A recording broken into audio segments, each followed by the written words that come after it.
नमस्कार, मैं हूं रजत राकेश टंडन। आप देख रहे हैं देश का सवाल और आज बात होगी कांग्रेस अध्यक्ष पद को लेकर चुनाव की।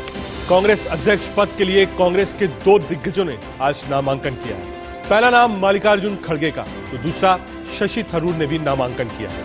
इस रेस में कई और नाम चल रहे थे। दिग्विजय सिंह सबसे आगे दिख रहे थे। कल रात तक दिग्विजय सिंह चुनाव लड़ने की तैयारी भी कर रहे थे, लेकिन आज अचानक प्रस्तावक बनना पड़ा। कांग्रेस दफ्तर से जो तस्वीर सामने आई उससे लग रहा है कि खड़गे का अध्यक्ष बनना बिल्कुल तय है।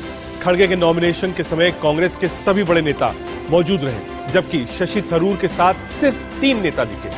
G23 ग्रुप के नेता पूरी प्रोसेस से नदारद रहे। अध्यक्ष पद की लड़ाई में थरूर और खड़गे आमने सामने हैं। क्या खड़गे को कमान मिलेगी या थरूर चुनाव जीत जाएंगे, कहना मुश्किल है। ऐसे में सवाल उठता है कि क्या नए अध्यक्ष से कांग्रेस में जान आएगी। इसी पर चर्चा करेंगे, लेकिन उससे पहले सुनिए शशि थरूर और मल्लिकार्जुन खड़गे ने क्या कुछ कहा। ये जो सभी डेलीगेट्स, लीडर्स, कार्यकर्ता, कांग्रेस पार्टी के सभी नेतागण जो प्रोत्साह किए, खासकर जो खुद यहाँ पर आकर एआईसीसी ऑफिस में वो मेरे नामांकन भरे, प्रपोज किए, सेकंड किए, तो इसीलिए उनको भी मैं धन्यवाद देता हूँ। नॉमिनेशन पत्रिका दे दिए मधुसूदन मिश्र जी को। 50 दस्तखत मैं अभी सबमिट किया हूँ। कश्मीर से केरला तक, पंजाब से नागालैंड तक, उत्तर प्रदेश से तमिलनाडु तक 12 राज्यों के कांग्रेस कार्यकर्ताओं ने हमें मदद की है। पार्टी को भी दिखाना चाहता हूं कि मेरी आवाज एक व्यक्ति की आवाज नहीं है, तो इसलिए मैं उनके समर्थन के साथ आज नॉमिनेशन। जैसे लोग आ रहे थे, जा रहे थे, ये डेमोक्रेटिक प्रोसेस है, कोई भी खड़ा हो सकता है। अब आज जब खड़गे जी का नाम आया तो दिग्विजय जी ने खुद सोचा कि नहीं, ये शायद बेहतर रहेंगे। G23 के भी सारे नेता लगभग। अब G23 क्या बात है, कहाँ है, खत्म हो गई। वो तो लोग सब खुद कह रहे हैं कि that was only an issue based interaction with the leader. देश का सवाल क्या है? देश का सवाल है खड़गे या थरूर, कौन संभालेगा कांग्रेस की कमान? दिग्विजय सिंह के क्यों पूरे नहीं हुए अरमान? क्या नए अध्यक्ष से कांग्रेस में जान आएगी? ऐसे ही कई और सवाल हैं जिनके आज हम जवाब तलाशने की कोशिश करेंगे। एक लंबा चौड़ा पैनल हमारे साथ होगा। हमारे साथ राकेश त्रिपाठी जी, प्रवक्ता है भारतीय जनता पार्टी की ओर से, चरण सिंह सापरा जी होंगे, साथ ही साथ किशोर तिवारी जी नेता शिवसेना होंगे, ब्रिजमोहन श्रीवास्तव जी होंगे प्रवक्ता एनसीपी की तरफ से, Alok Mehta sir editorial director भी हमारे साथ होंगे। लेकिन हम अपनी बहस पर जाएं, पैनल पर जाएं। दिग्विजय सिंह, जिनका नाम सबसे आगे चल रहा था, उन्होंने क्या कहा, एक बार सुनाते हैं। नहीं रह गई है कांग्रेस पार्टी भी, मैंने कल भी कहा था, मैं आज भी कहता हूं, न तो ये इंडियन रह गई है, न ही ये नेशनल रह गई है, और यह अब सिर्फ भाई बहन की पार्टी रह करके सीमित हो गई, सिकुड़ गई है। कोई विचार से लेना देना नहीं है। जो लोग नारे लगाते हो, अफजल हम शर्मिंदा हैं, तेरे खातिर जिंदा हैं, ऐसे लोगों को टुकड़े टुकड़े गैंग को शाबाशी देने के लिए राहुल गांधी जेएनयू चले जाते हो, तो ऐसे वैचारिक पृष्ठभूमि के लोगों को क्या कहा जा सकता है? ठीक है, आपने बीजेपी अध्यक्ष जेपी नड्डा साहब को सुना। उन्होंने कहा परिवार की पार्टी है और टुकड़े गैंग जो है उनको शाबाशी राहुल गांधी देते हैं। हमारे साथ Alok Mehta sir editorial director हमारे साथ हैं, ब्रिजमोहन श्रीवास्तव जी हैं। आलोक सर, पहले आपके पास एक चेंज है और बिल्कुल क्लियर है कि अब अध्यक्ष खड़गे साहब ही बनेंगे, क्योंकि जो प्रस्तावकों की लंबी फेरिस्त थी उसमें पूरी कांग्रेस पार्टी आज खड़ी दिखी उनके साथ, यानी backed by the family, backed by the party, वही हो गए ऑफिशियल कैंडिडेट। बिल्कुल रजत जी, ये शुरू से हम लोग डिस्कस करते रहे हैं और चैनल पे आप लगातार सबसे बात भी करते रहे हैं। ये तय था कि चूंकि देखिए पुराने अनुभव इंदिरा गांधी के समय से हमने देखे हैं, कई बार ऐसे जो गैर विश्वसनीय लोग यदि कभी बने तो उससे बड़ा मुश्किल है, बल्कि विश्वसनीय भी। देवकांत बरवा जो इंदिरा इंडिया कहते थे वो भी खिलाफ बाद में हो गए। सीताराम केसरी के साथ क्या हुआ जो सोनिया जी के समय की बात है। इसलिए मुझे ऐसा लगता है कि एक विश्वसनीय आदमी के लिए, और जैसा आपने कहा दिग्विजय सिंह जी का नाम हो सकता था, हम लोगों ने आपको याद हो 3 दिन 4 दिन पहले डिस्कस भी किया था, लेकिन उनके स्ट्रांग व्यूज और मध्य प्रदेश में भी उनका जो विरोध है, सोनिया जी के पास सभी लोग मिलते हैं, लेकिन एक इसमें एडवांटेज हो सकता है जो शायद आप ज्यादा भी कैलकुलेट करेंगे। दिग्विजय सिंह अब राज्यसभा के नेता हो सकते हैं, क्योंकि जो शर्त कही गई थी कि 1 पोस्ट 1 पर्सन, तो उस हिसाब से मुझे ऐसा लगता है कि गहलोत यदि वहां पर रहे या उनका जो भी निर्णय बाद में होगा, लेकिन इस समय एक दबाव ये बनेगा कि खड़गे साहब को हटाकर दिग्विजय सिंह चीफ मिनिस्टर रहे हैं 2 बार, और उसके बाद उनके भी पुराने अनुभव हैं। मैंने किसी से आलोक सर ये बात पूछी कि मैंने कहा 1 मैन 1 पोस्ट वाला ही जाम फंसा था सुबह से, इसीलिए खड़गे साहब आ नहीं रहे थे।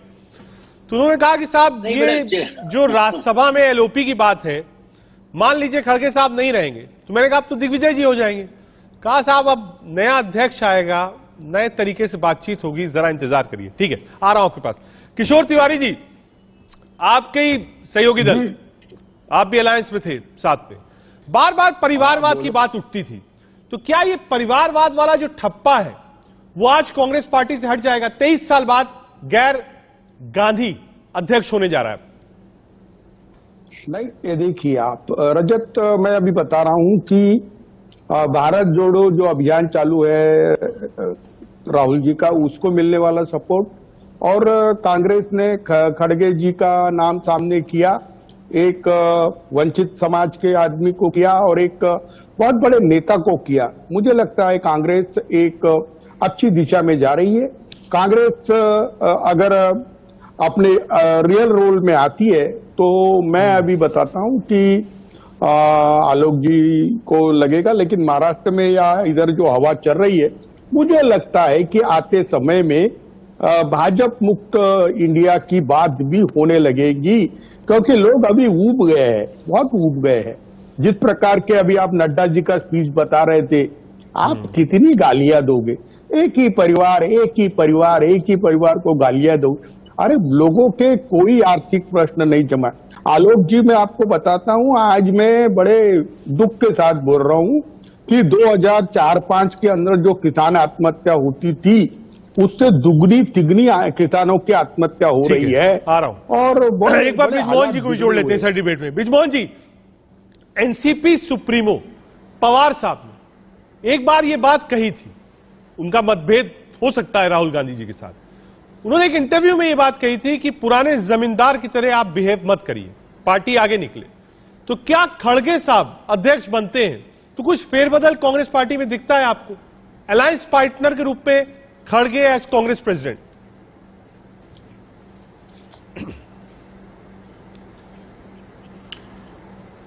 देखिए कि जब भी कोई परिवर्तन होता है, हाँ, किसी भी स्तर पे हो, तो उसका कोई ना कोई सकारात्मक प्रभाव तो पड़ता ही है। और खड़गे साहब हों, चाहे शशि थरूर साहब हों, चाहे दिग्विजय सिंह जी हों, इनमें से कोई भी नेता अगर कांग्रेस का नेतृत्व करता, हाँ, तो निश्चित रूप से वो अपने कार्यशैली से और जो उनका अपना अनुभव है, उस अनुभव को वो पूरी तौर से कांग्रेस की कार्यप्रणाली में लागू करते, तो उसका फायदा तो पार्टी को मिलना ही चाहिए। तो आदरणीय शरद पवार साहब ने जब इस बात को कहा था, उसको कांग्रेस ने भी बहुत गंभीरता से लिया था, क्योंकि शरद पवार साहब का जो आदरणीय शरद पवार साहब के कहने का तात्पर्य सिर्फ ये था कि हम लोग यूपीए में साथी हैं, हम लोग यूपीए के पार्टनर हैं, हाँ, और यदि हमारा एक साथी कमजोर होता है तो उसका असर पूरे यूपीए के ऊपर पड़ता था। तो आदरणीय शरद पवार साहब ने इस कमजोरी की ओर इंगित किया था। और सबसे बड़ी बात यह कि कांग्रेस के सारे नेतृत्व ने आदरणीय पवार साहब की उस सलाह को बहुत ही सकारात्मक रूप से लिया था, और उन्होंने भी कहीं ना कहीं ये जो परिवर्तन किया है, ये एक बहुत अच्छा परिवर्तन है। भारतीय जनता पार्टी लंबे समय से आरोप लगाती है कि कांग्रेस में चुनाव नहीं होते, एक परिवार का पूरी तौर से आधिपत्य है। तो अब मैं सोचता हूं कि भारतीय जनता पार्टी को भी कहने के लिए कुछ नहीं बचा, और एक नया नेतृत्व आएगा, नए ढंग से काम होगा, कार्यकर्ताओं में बहुत जोश है। मैं आपकी चैनल पे ही देख रहा हूं कि जिस प्रकार से नेता है। एक बार आलोक सर के पास। आलोक सर, क्योंकि कई रैलीज ऐसी हुई, कई संबोधन आलोक सर प्रधानमंत्री मोदी जी का, उन्होंने परिवारवाद पर ठीक ठाक प्रहार किया, और उसमें गांधी परिवार भी था। तो क्या अब इस चीज से पार्टी आगे निकल पाएगी? देखिए, पहले तो मैं जोड़ूंगा, अपने श्रीवास्तव जी और तिवारी जी दोनों का मैं बड़ा सम्मान करता हूं। ये बात बल्कि हमारे चैनल पे बता सके तो अच्छा लगा। शरद पवार जी तो सोनिया गांधी के बनने के विरोध में पार्टी छोड़ के गए। आलोक सर, एक मिनट, क्योंकि मुझे आगे भी जाना है। आलोक सर, एक बार ये परिवारवाद वाला बता दीजिए, फिर हम दोबारा आएंगे वापस। हाँ, नहीं, इसका भी मैं बता, इस बात का जवाब जरूर देना चाहिए। आलोक जी ने मुद्दा उठाया। हाँ, नहीं, इसीलिए मैं कह रहा हूँ कि शरद पवार भी यदि आ जाते हैं, एक ही पार्टी हो जाती है तो और स्ट्रांग होगी। मैं तो ये कह रहा हूँ, और ये सही है कि परिवार का। लेकिन देखिए, मणिशंकर अय्यर जी ने साफ कहा है कि देखिए, लीडरशिप उन्हीं की रहेगी और अध्यक्ष अलग रहने की पुरानी परंपरा महात्मा गांधी के समय से है।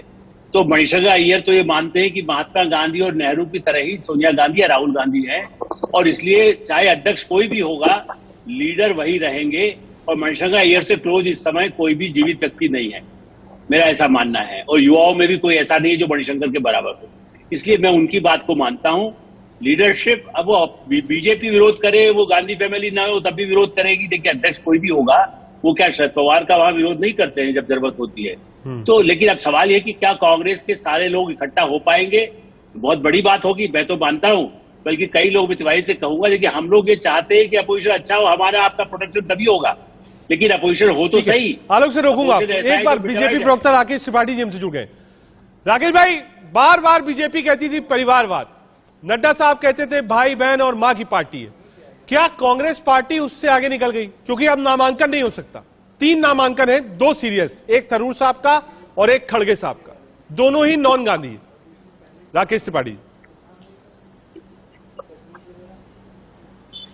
मुझे लगता है ये पूरी तरह से ड्रामा है, स्वांग है, जिसकी पटकथा पहले से ही लिखी गई है, और इसी पटकथा के तहत पहले अशोक गहलोत का नाम उछाला जाता है। अब इसके पीछे कोई हिडन एजेंडा भी था कि अशोक गहलोत को राजस्थान में सत्ता से हटाना है, जिसके प्रयास में वो विफल हो गए, और फिर दिग्विजय सिंह का नाम सामने निकल करके आता है। ये बात बार बार कही जा रही है। शशि थरूर ने भी इस बात को कहा है कि आला कमान का अगर आदेश मिलेगा तो मैं अध्यक्ष का चुनाव लड़ूंगा। देखिए, ये अध्यक्ष का चुनाव पूरी तरह से स्वांग है, और इस स्वांग में पहले से ही पात्रों के भूमिकाएं, अभिनय तय है कि किसको क्या डायलॉग देने हैं, कितनी बातें कहनी है। इसलिए इस अध्यक्ष के चुनाव का कोई अभिप्राय नहीं है।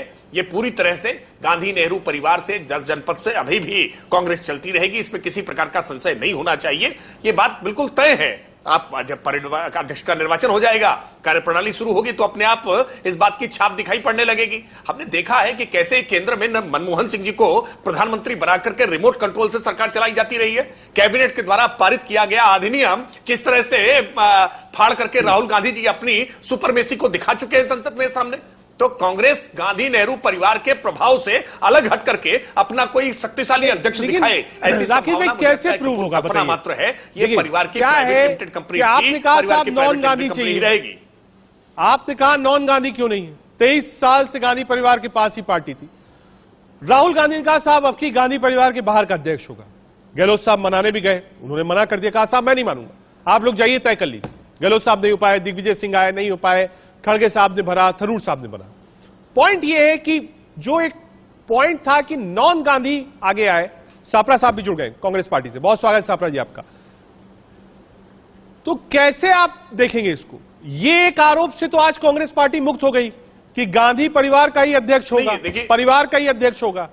नहीं, बिल्कुल मुक्त नहीं होगी। नहीं, बिल्कुल देखिए, आरोप से मुक्त नहीं होगी, आरोप से मुक्त नहीं होगी रजत जी। कांग्रेस मुक्त भारत जरूर हो जाएगा, आरोप से मुक्त नहीं होगी। कांग्रेस पार्टी बार बार ये कह रही थी कि अब नया नेतृत्व विकसित करने जा रहे हैं, हम नए नेतृत्व को लेकर के आएंगे, और नए नेतृत्व के नाम पर ही सोनिया जी की जब अस्वस्थता हुई थी तो राहुल गांधी जी पिक्चर में आए थे, राहुल गांधी जी अध्यक्ष बने थे, और एक के बाद एक लगातार जब उनके खाते में नाकामियां गई तो राहुल गांधी जी ने पद छोड़ा, फिर वापस सोनिया जी अंतरिम अध्यक्ष 2019 से लेकर के अब तक अंतरिम अध्यक्ष बनी रही, और आज अंतरिम अध्यक्ष हटा करके जो अध्यक्ष का नया ये स्वांग रचा जा रहा है, इसमें मल्लिकार्जुन खड़गे का नाम लेकर के आए हैं। अब मल्लिकार्जुन खड़गे कोई नया नेतृत्व है पार्टी का क्या? और ये कोई चुनाव हो रहा है क्या जिसमें पहले किसके नाम उछाले जाते हैं, किसके नाम आगे किए जाते हैं, नामांकन पत्र खरीदा जाता है, फिर वापस करा दिया जाता है? ये सब पहले से लिखी हुई पटकथा है, और ये अभी भी देश पूरा जान रहा है, बीजेपी का आरोप है, के कार्यकर्ता भी जान रहे हैं कि गांधी लिखी जा नेहरू परिवार ही अंतिम निर्णय करने वाली बॉडी है। ठीक है, सापरा साहब जवाब। देखिए, राकेश त्रिपाठी जी ये नहीं बता पा रहे हैं कि आज तक भारतीय जनता पार्टी ने क्या पटकथा लिखी और कितने उनके अध्यक्ष चुन करके आए हैं। चाहे वो जेपी नड्डा है या इससे पहले अमित शाह या राजनाथ सिंह या नितिन गडकरी या जितने भी अध्यक्ष, जब से भारतीय जनता पार्टी बनी है तब से ये बता दें कि एक भी बार इनका कोई चुनाव हुआ क्या, इनका चीफ इलेक्शन एजेंट कौन था, चीफ इलेक्शन अथॉरिटी कौन था, या फिर नड्डा साहब के सामने कौन खड़ा था या अमित शाह जी के सामने कौन खड़ा था। अरे 2 आदमी इनके निर्णय लेते हैं और वही चिट्ठी नागपुर से आ जाती है और उसको ये डिक्लेयर करते हैं। ये कहां लोकतंत्र की बात हमारे सामने कर रहे हैं। कांग्रेस पार्टी में तो कम से कम चुनाव होते हैं, चाहे सहमति से हो, चाहे जिस तरह से अभी अगर 2 उम्मीदवार हैं तो यहां पर वोटिंग होगा, पीसीसी डेलीगेट वोट करेंगे। हमारा पार्टी का आंतरिक मामला है और भारतीय जनता पार्टी के प्रवक्ता को इसके पीछे क्या पड़ी हुई है भाई? अपने गिरेबान में झांक के देखिए, आपने तो आज तक कभी चुनाव नहीं करा, आप तो ऐसे ही डिक्लेयर करते आए। वहां पर लोकशाही थोड़ी है, ठोकशाही है। लोकतंत्र के बदले ठोकतंत्र चल रहा है। 2-2.5 लोग मिलकर के तय करते हैं सारी बातों को और हमें सिखाने जा रहे हैं, हमें राजनीति का पाठ या हमें लोकतंत्र का पाठ आप पढ़ा रहे हो। यहाँ पर प्रक्रिया है, कम से कम 6 महीने से चुनावी प्रक्रिया चल रही है। पीसीसी डेलीगेट की चुनाव हुए हैं, पीसीसी डेलीगेट 9000 डेलीगेट पूरे देश के अंदर चुने गए हैं। राकेश भाई, प्रक्रिया है, आंतरिक चुनाव है। राकेश भाई, प्रक्रिया भी है, आंतरिक चुनाव भी है, और ये तो अंदरूनी मामला है। आप मुस्कुरा रहे हैं। नहीं, बिल्कुल नहीं, अंदरूनी मामला वैसे तो कोई राजनीतिक प्रक्रिया दल अगर ये क्योंकि कहता वो है कि इससे- उसका अंदरूनी इससे उनका मामला वास्ता है, नहीं तो होगा। बिल्कुल नहीं है। पीसीआर एक बार राजनीतिक बीजेपी दल और कांग्रेस को सार्वजनिक रखिए, क्योंकि इकाई जरा ये होती है, चुनाव पर सार्वजनिक बहस हो इकाई जाए। में पीसीआर जब पब्लिक प्लेटफॉर्म पर आप हैं तो आपके बारे में चर्चा होगी, आपके हर एक्शन, आपके हर रिएक्शन पर, आपके हर वक्तव्य पर चर्चा होगी। लोगों को अधिकार होगा उसमें अपने वक्तव्य, अपना मत, अपना पक्ष रखने का।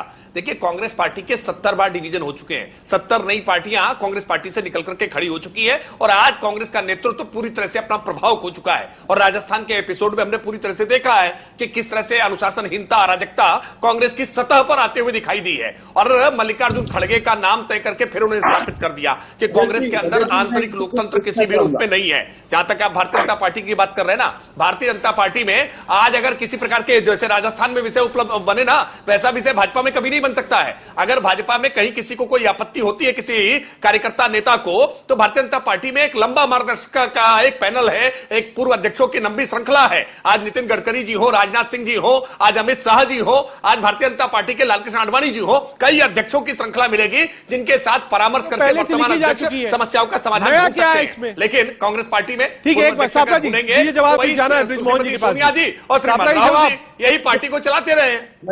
रजत जी, ये इतना बड़ा पाठ राकेश त्रिपाठी जी पढ़ा रहे हैं, लेकिन ये नहीं बता पा रहे हैं कि जेपी नड्डा के सामने उम्मीदवार कौन था, या अमित शाह के सामने उम्मीदवार कौन था, या लाल कृष्ण आडवाणी या अटल बिहारी वाजपेयी जी के सामने या राजनाथ जी के सामने उम्मीदवार कौन था। कब हुए चुनाव? चुनाव की तारीख तो बताइए, कब हुआ इनका। मैंने जिस तरह से बताया कि चीफ इलेक्शन अथॉरिटी इनका कौन था जब चुनाव हुआ है। अरे घर बैठे बैठे आप लोग 2-2.5 आदमी तय करते हो और हमको पाठ पढ़ाने पर तुले हो। शर्मानी जी, आपको कम से कम कांग्रेस पार्टी ने आंतरिक लोकतंत्र भी जिंदा रखा है और देश के अंदर लोकतंत्र को जिंदा रखने के लिए श्री राहुल गांधी भारत जोड़ो यात्रा कर रहे हैं। आपके जैसे विभाजनकारी राजनीति नहीं कर रहे हैं, देश को तोड़ने की बात नहीं कर रहे हैं, जातिवाद की बात नहीं कर रहे हैं, विवाद नहीं पैदा कर रहे हैं। हम काम करना चाहते हैं। कांग्रेस में हो रहा है, कांग्रेस का विभाजन रोकिए। 70 बार विभाजित कांग्रेस हुई है। आपने केवल देश का ही विभाजन नहीं कराया है, कांग्रेस 70 बार विभाजित हुई है। कांग्रेस विभाजन का शिकार है। पहले ये बता दो, जेपी नड्डा के सामने उम्मीदवार कौन था? बताओ ना, नाम बताओ। जेपी नड्डा के सामने उम्मीदवार कौन था? कब चुनाव की अपनी एक विशिष्ट कार्य पद्धति है और भारतीय जनता पार्टी एक अनुशासित राजनीतिक दल है जहां पर राज्यों के द्वारा प्रस्ताव किए जाते हैं और सर्वानुमति से, सर्वसहमति से भारतीय जनता पार्टी में अध्यक्ष का चुनाव होता है। और अध्यक्ष बनने के बाद अगला अध्यक्ष कौन होगा कोई उत्तराधिकारी तय नहीं करता है। आला कमान से पूछ करके चुनाव नहीं लड़ा जाता है, जैसा आला कमान से पूछ के आप क्या फॉर्म खरीद रहे हैं। जब चुनाव हुआ सर्वानुमति से हुआ, तब उसको क्यों आप कहते हैं कि गांधी परिवार? वो भी सर्वानुमति से हुआ था और आप अपनी बात यानी भारतीय जनता पार्टी करे तो चमत्कार, कांग्रेस पार्टी करे तो गुनहगार। हमारे यहाँ सर्वानुमति हो जाए तो आप हमारी तरफ उंगली दिखाते हैं। और आपका एक भी अध्यक्ष आज तक, भारतीय जनता पार्टी जब से बनी है 1980 से, एक भी अध्यक्ष आपका चुनकर एक मिनट में आ रहा हूं वापस आपके पास। एक बार ब्रिजमोहन जी के पास चलो। आपको बोलने का कोई अधिकार नहीं है। शांत आ रहा हूं, 1 मिनट में आ रहा हूं जी, 1 मिनट में आ रहा हूं। ब्रिजमोहन जी और किशोर जी आ रहा हूं आपके पास। ब्रिजमोहन जी, अब तो जो कांग्रेस पार्टी अध्यक्ष है वो 24 तक रहेगा, यानी जो भी अलायंस पार्टनर होंगे, पहले भी खड़गे साहब एज एलओपी ये काम करते थे, लगभग 16-17 दल थे जो उनके साथ बैठते थे और विपक्ष की भूमिका कैसे हो इसको डिस्कस करते थे। एक जिम्मेदारी ये भी होगी खड़गे साहब के ऊपर, अगर वो जीतते हैं, जो कि जीत लगभग तय दिख रही है, कि वो समूचे विपक्ष को एकजुट करें, साथ में बैठाएं, क्योंकि सबसे बड़ा विपक्षी दल आज के दिन देश में कांग्रेस ही है।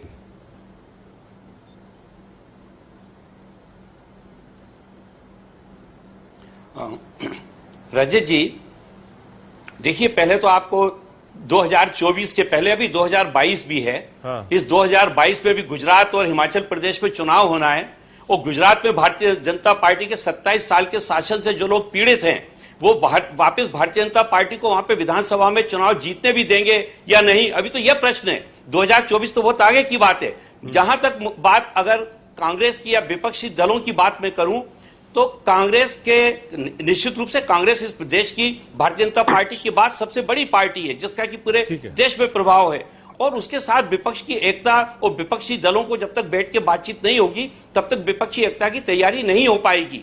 लेकिन इसका मतलब ये कदापि नहीं है कि आदरणीय खड़गे साहब सारे लोगों को इकट्ठा नहीं कर पाएंगे। खड़गे साहब एक लंबे समय से संसदीय कार्यप्रणाली से जुड़े हुए हैं, किशोर जी कुछ ऐड करें। 1972 से राजनीति में उनका व्यापक संपर्क है। मुझे ऐसा लगता है मतलब आपका विश्वास है, हम जैसे एज एनसीपी स्पोक्सपर्सन आप कहते हैं कि खड़गे साहब काबिल आदमी है, विपक्ष को एकजुट कर लेंगे। किशोर तिवारी जी, खड़गे साहब हो, चाहे शशि थरूर जी हो, चाहे कोई और हो। ठीक है, किशोर तिवारी जी। देखिए, त्रिपाठी जी ने ऐसा बताया कि भाई लोकतंत्र कांग्रेस में नहीं है, लेकिन अगर महाराष्ट्र का अभी का किस्सा देखे तो पूरी मेहनत, पूरी पार्टी हमारी चुराने की पूरी जवाबदारी गई देवेंद्र की तरफ, और देवेंद्र को आखिरी वक्त कहा गया कि तुम मैं ना बदल जाओ। देखिए, चरण सिंह सापरा ने खुद के घर में तो प्रजातंत्र नहीं है बीजेपी का और दूसरों को पे उंगली उठाते ये बात कही, पर चरण सिंह जी सापरा ने कहा कि 2.5 लोगों की पार्टी है। मैं चरण सिंह को एक बात बताना चाहता हूं, यहाँ 2.5-3 लोगों की नहीं है, यहाँ केवल 2 लोगों की है। उनके सामने अगर नड्डा भी खड़ा होकर बात कर ले तो राकेश त्रिपाठी तो शायद उनसे मिले ही नहीं होंगे। अरे मैं थोड़ा बोल लेता हूँ। ये किशोर तिवारी को भाषाई संयम सिखाइए, ये किशोर तिवारी को पहले भाषाई संयम सिखाइए। आप किसी पार्टी के राष्ट्रीय अध्यक्ष के संदर्भ में बात कर रहे हो तो कम से कम थोड़ा आदर और सम्मान रखिए। किशोर जी, आप भी बहुत सीनियर स्पोक्स पर्सन है, थोड़ा सा भाषा की मर्यादा। उन्होंने क्योंकि आपत्ति उठाई है, मैं नहीं चाहता कि आप लोग 1-on-1 आपस में भिड़े इसको लेकर। बहुत सीनियर आदमी आप सर, मैं आपसे रिक्वेस्ट करता हूं थोड़ी सी भाषा की मर्यादा रहे, व्यक्तिगत टिप्पणियां ना हो, राजनीतिक टिप्पणी चाहे जितनी। रजत है ना, राकेश मुझसे बहुत छोटे हैं, लेकिन मैं बताता हूं कि नड्डा जी और मैं साथ में भी काम किया है, तो नड्डा जी की जगह नड्डा बोल दिया। तो हमने तो एक अभी वीडियो भी देखा कि मोटा भाई उसको जब थोड़ा सामने जाने देख रहे थे तो धक्का मार के पीछे किया। देखिए, देश के हालात बहुत गंभीर है।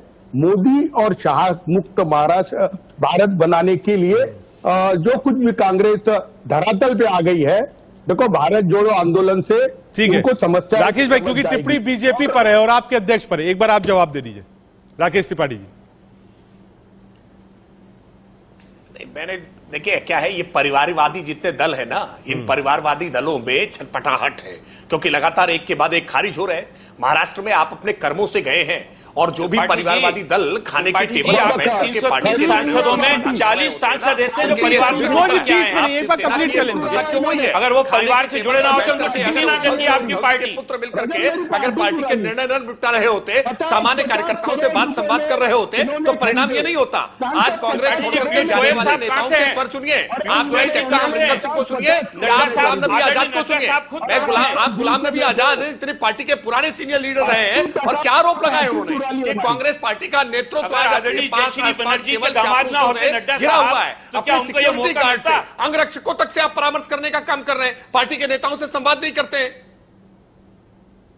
ठीक है सापरा साहब, एक बार फिर आऊंगा आपके पास, जरा समझिए कि आखिर ये गेम हुआ कैसे। परिवारवाद की आप बात करते हैं, एक मिनट ब्रिजमोहन जी, एक मिनट। सापरा साहब, दिग्विजय जी ने ही पर्चा भरा, माफ करिएगा लिया था, वो आ जाए नहीं, उन्होंने सपोर्ट कर रहे हैं। पहले अशोक गहलोत जी का नाम था, वो नाम गिरा, फिर नाम आया दिग्विजय जी का, उन्होंने पर्चा लिया, भरा नहीं। थरूर साहब का भी नाम आया, उन्होंने नॉमिनेशन किया। अब वन मैन वन पोस्ट भी आ रहा है, कह रहे साहब खड़गे साहब तो एलओपी भी हैं, क्या वो पोस्ट छोड़ेंगे अब? तो ये इतनी कश्मकश चली क्यों अध्यक्ष के नाम के लिए? पहले ही खड़गे साहब को कहे थे कि आइए नामांकन भरिए, गहलोत जी से कहा नहीं जाता, वो अपना खुश रहते जयपुर में। सापरा साहब देखिए, मेरे ख्याल से सारी चीजें समय अनुसार क्लैरिटी भी उसमें आ गई है। अगर दिग्विजय सिंह जी ने फॉर्म लिया था तो उन्होंने आज खुद सुबह कहा है, मीडिया से कहा है कि मैंने फॉर्म लिया था, लेकिन जब मुझे पता चला कि खड़गे साहब खुद इसमें फॉर्म भरना चाहते हैं, तो खड़गे साहब मेरे से बड़े हैं, मेरे से सीनियर हैं और राजनीतिक रूप से भी सीनियर हैं, उम्र में भी सीनियर हैं, तो मैं उनका कोई अपमान नहीं करना चाहता और मैंने इसलिए सोचा कि अब मैं नहीं लड़ूंगा, मैं भी खड़गे साहब को प्रपोज करूंगा, तो वो बात वहां पर खत्म हो जाती है। तो इसी तरह से मैं कहना चाहता हूं कि कांग्रेस पार्टी के अंदर लोकतंत्र जो है वो जिंदा है। जब दिग्विजय जी ने देखा कि खड़गे साहब सीनियर है, वो लड़ना चाहते हैं, तो उन्होंने उसको विड्रॉ किया, वो खुद उनके प्रपोजर बन गए। अब खड़गे साहब का भी एक बहुत लंबा यानी राजनीतिक दौरा है।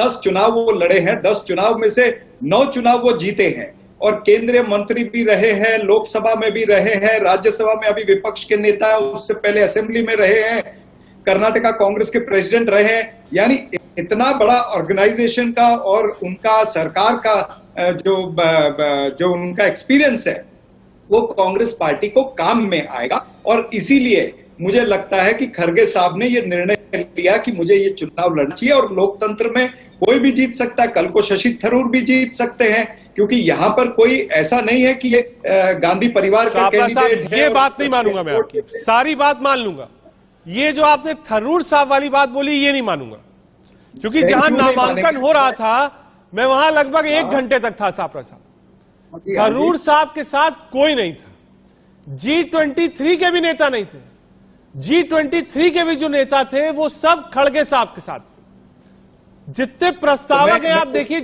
सारे हैवी वेट हैं, और थरूर साहब के प्रस्तावक देख लीजिए, बिल्कुल क्लियर दिख रहा था कि बैकअप कैंडिडेट कोई है तो खड़गे साहब है और कोई चुनाव दिख नहीं रहा था। अब आप बताइए सापरा साहब। ये आपका इंटरप्रिटेशन है कि बैकअप कैंडिडेट है, लेकिन हकीकत ये है कि खड़गे साहब इतने सीनियर हैं, इतने तजुर्बेकार हैं कि अगर G23 ने भी ये निर्णय किया है कि वो खड़गे जी को सपोर्ट करेंगे, तो मेरे ख्याल से ये उनका निर्णय है, लोकतंत्र में उनका अधिकार है कि उनको खड़गे जी को सपोर्ट करना है। और जो लोगों ने थरूर साहब को सपोर्ट किया है वो भी कांग्रेस पार्टी के नेता है, उसमें कांग्रेस पार्टी कई लोकसभा के एमपी भी हैं, वहां का केरला का कोई नेतृत्व भी है, इस तरह के लोग हैं। तो इसमें मैं नहीं देखता। अब बात आई कैंपेन की। अब दोनों कैंडिडेट जो है वो अपनी कैंपेन करेंगे। जो 9000 पीसीसी डेलीगेट हैं उसके अंदर वो किस तरह से कैंपेन करते हैं, और पीसीसी डेलीगेट को पूरी छूट है। भाई हमारे लोकतंत्र के अंदर कोई ऐसा दबाव नहीं है, जिस किसी को वोट डालनी होगी उस दिन 17 तारीख को वोट डलेंगे, 19 तारीख को उसकी काउंटिंग होगी और पता चल जाएगा कि कौन कांग्रेस अध्यक्ष बना है। तो लोकतंत्र की गरिमा कांग्रेस पार्टी ने रखी है, लोकतंत्र को जिंदा रखने का प्रयास कांग्रेस पार्टी ने किया है। और भारतीय जनता पार्टी तो यूं ही फजूल की बातें कर रही है, नाच ना आए आंगन टेढ़ा, इस तरह से चल रहा है, या खिसियानी बिल्ली खंबा नोचे।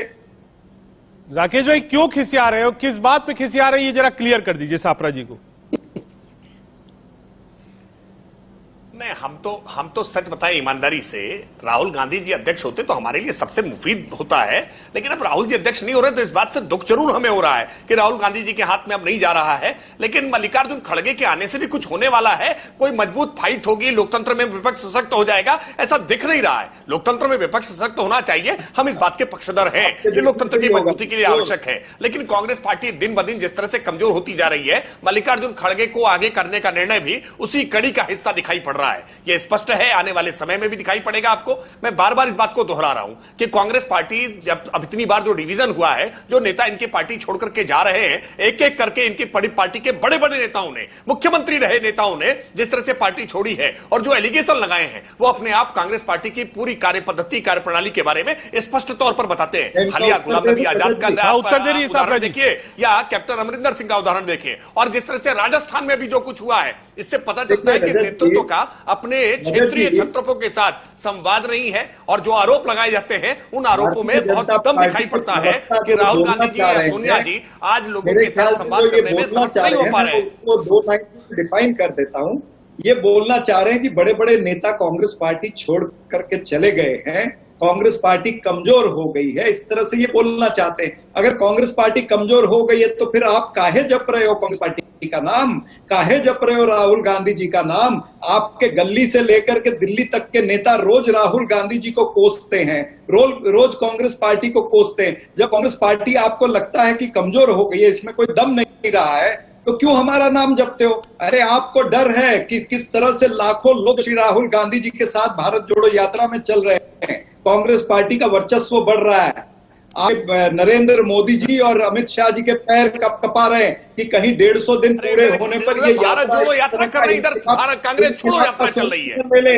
ये कपा रहे हैं, इनको डर लग रहा है कि कहीं कांग्रेस पार्टी का ये यात्रा जो है वो पूरी कांग्रेस पार्टी इस तरह से देश के अंदर काबिज हो गई तो इनकी दुकान बंद हो जाएगी। जितने इन्होंने कुकर्म किए हैं वो सारे कुकर्म एक बार आलोक सर के पास चलिए। आ रहा हूं राकेश भाई, एक मिनट में आओ। एक बार जरा आलोक सर के पास। आलोक सर, 5 बड़े चैलेंजेस मल्लिकार्जुन खड़गे जी के सामने।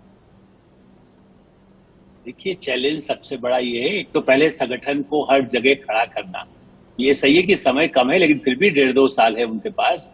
हर जगह संगठन में प्रादेशिक क्षत्रप, अभी जो हम बात कर रहे थे, चाहे यूपी हो, बिहार हो, प्रदेश में तो बड़े नेता हैं, छत्तीसगढ़ में भी हैं, लेकिन इन राज्यों में जैसे प्रमोद तिवारी जी आप जानते हैं राज्यसभा में है, लेकिन आप जाने उनकी वजह से कितना समर्थन मिलता है। अब खुद प्रियंका गांधी जरूर वहां अभियान चलाएंगी तो असर हो सकता है। इसलिए संगठन को करना, दूसरा जैसा आपने कहा तालमेल करना, मेरा तो मानना है कि सबसे बड़ी चुनौती यदि यह है जो शुरुआत में मैंने कही, जो अभी बात करते हुए आपके साथ आया, कि क्या कांग्रेस के जितने लोग कहीं इधर उधर गए हैं, यदि वो बिल्कुल स्वतंत्र हैं और सबको अपनी राय कहने का हक यदि लोकतंत्र की तरह से राहुल गांधी चाहते हैं, क्या खड़गे जी उन सबको साथ ला पाएंगे? शरद पवार को नेता मान ले, वो कहे कि गठबंधन के नेता नहीं, आज आप कांग्रेस में आ जाइए, मैं तो पद छोड़ के आपको अध्यक्ष बना दूंगा। उन पर सहमति हो जाए, वो तो इनसे भी सीनियर है, मैंने, या उनको साथ में शरद पवार जी तैयार हो जाए। तो मेरा मानना है कि बड़ी चुनौती है गठबंधन में कांग्रेस कितनी मजबूत हो राज्यों में। जैसा अभी उन्होंने कहा, भाई जी ने महाराष्ट्र में भी बिल्कुल कांग्रेस सफाया हो सकता है, लोग नाराज है, तो लेकिन लीडरशिप हर जगह। और बीजेपी का एक बात आप चाहे हमको उससे नहीं है, उनमें अध्यक्ष जैसे चुना जाता हो, लेकिन पूरा हर प्रदेश में उनकी लीडरशिप है, उनके वर्कर हैं, वो आरएसएस के हों, उससे कोई फर्क नहीं पड़ता। सेवा दल के लोग होते थे, सुरेश पचौरी को दिग्विजय सिंह ने 60 कैंडिडेट खड़े किए थे, अभी फोन मिला के पूछ लीजिएगा, उनके खिलाफ डिसिडेंट खड़े कर दिए और हार गए, वो प्रदेश अध्यक्ष थे। इतनी लड़ाई बीजेपी में भी थोड़े बहुत डिसिडेंट खड़े किए, उसका नुकसान हुआ मध्य प्रदेश राजस्थान में। वो लड़ाई नहीं है, इसलिए बीजेपी सत्ता में है। क्या उन सब गुटों को साथ रख सकेंगे? और ये 5 के बजाय 2 ही मुकाबला सीधे होगा। एक तरफ खड़गे साहब अध्यक्ष होंगे, दूसरी तरफ लीडर राहुल गांधी रहेंगे। देखिए, 2 चीजें हैं, पार्टी प्रेसिडेंट खड़गे साहब हो सकते हैं, लीडर और फेस राहुल गांधी होंगे। तो कहीं ऐसा तो नहीं पावर सेंटर फिर बढ़ जाए कांग्रेस पार्टी? तो इसमें क्या नहीं रजत जी, इसमें कुछ नया नहीं है। नड्डा साहब अध्यक्ष है, आदरणीय नड्डा साहब अध्यक्ष हैं, लेकिन भारतीय जनता पार्टी के नेता आदरणीय मोदी जी हैं, तो ये कोई नई चीज नहीं है। मैं आपसे दूसरी बात कहना चाहता हूं, भारतीय जनता पार्टी की जो बौखलाहट है उसको मैं महसूस कर रहा हूं। कारण शायद मुझे ऐसा लगता है कि भारतीय कांग्रेस ने एक नई रणनीति बनाई है, साउथ से अपने नेतृत्व को उन्होंने खड़ा किया है। हम सब लोग जानते हैं कि साउथ पे कुल 124 लोकसभा की सीट है, जहां पर कि अभी भारतीय जनता पार्टी का उतना वर्चस्व नहीं है। कर्नाटक में जरूर है, लेकिन कर्नाटक में जिस प्रकार से भ्रष्टाचार के आरोप खुले रूप से लगे, एक जो ठेकेदार था उसने तो आत्महत्या की और उसने अपने आत्महत्या के पत्र में उस मंत्री का नाम लिखा जिनको बाद में इस्तीफा देना पड़ा। तो जिस प्रकार से कर्नाटक में अभी पूरी तौर से भारतीय जनता पार्टी की सरकार भ्रष्टाचार में लिप्त है, उससे मुझे ऐसा लगता है कि कांग्रेस का ये मास्टर स्ट्रोक है, क्योंकि साउथ इंडिया में जितनी सीट्स हैं, अगर इन सीटों के ऊपर कांग्रेस अपने उम्मीदवारों को सामंजस्य के साथ बेहतर तरीके से जिता के लाती है, तो निश्चित रूप से हमारा जो गठबंधन होगा वो एक मजबूत गठबंधन के रूप में देश के सामने आएगा, जहां पर भारतीय जनता पार्टी से बड़ा दलित चेहरा, और तीसरा concentration towards south. Rakesh Tripathi ji. देखिए, साउथ की बात जो अभी ब्रजमोहन जी कह रहे थे ना कि दक्षिण भारत में कांग्रेस अपने आप को मजबूत करने की कोशिश कर रही है, मुझे लगता है कि कांग्रेस पार्टी को रणनीति में उत्तर भारत की तरफ देखना चाहिए था। वो उत्तर भारत का उत्तर प्रदेश, जहां से जवाहरलाल जी सांसद हुआ करते थे, जहां से इंदिरा जी सांसद होती थी, जहां से राजीव गांधी जी सांसद होते थे, सोनिया जी सांसद हैं वर्तमान में, और राहुल जी सांसद थे, चुनाव हार गए और हारने के बाद वायनाड शिफ्ट हो गए।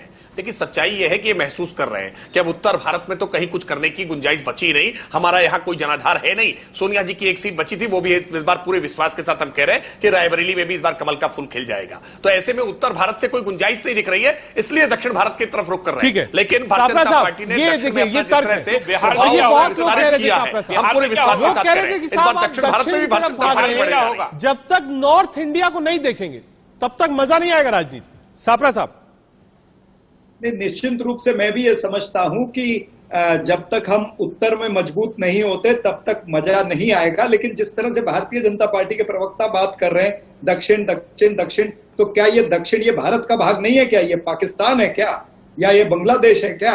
अगर कांग्रेस पार्टी के नेतृत्व ने अध्यक्ष का कोई उम्मीदवार वहां से पर्चा भरता है दक्षिण से, तो आप क्या चाहते हैं कि भाई वो उत्तर वाला ही भरे, वो दक्षिण वाला?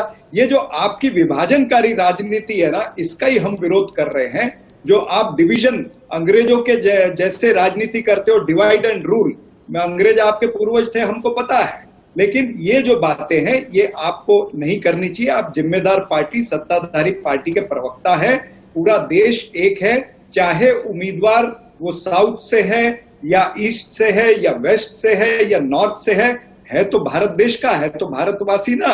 तो आप इस तरह की यहां पर बीच में झगड़ा मत लगाइए, और फिर नहीं तो थोड़ी देर के बाद में आप भी पाकिस्तान का राग आलापने लगेंगे। जी मैं बात कर लूं? नहीं, मैं एक बात को स्पष्ट कर दूं।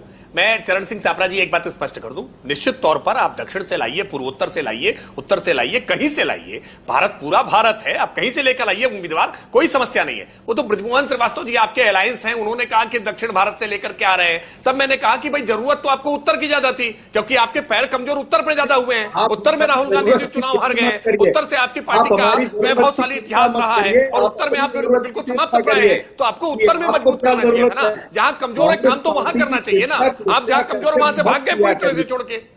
कांग्रेस पार्टी की चिंता मत किया करिए, हम अपनी चिंता अपने आप करेंगे, आप अपनी चिंता करें। ठीक है, देश के सवाल में आज के लिए इतना ही। आगे आपको लेके चलते हैं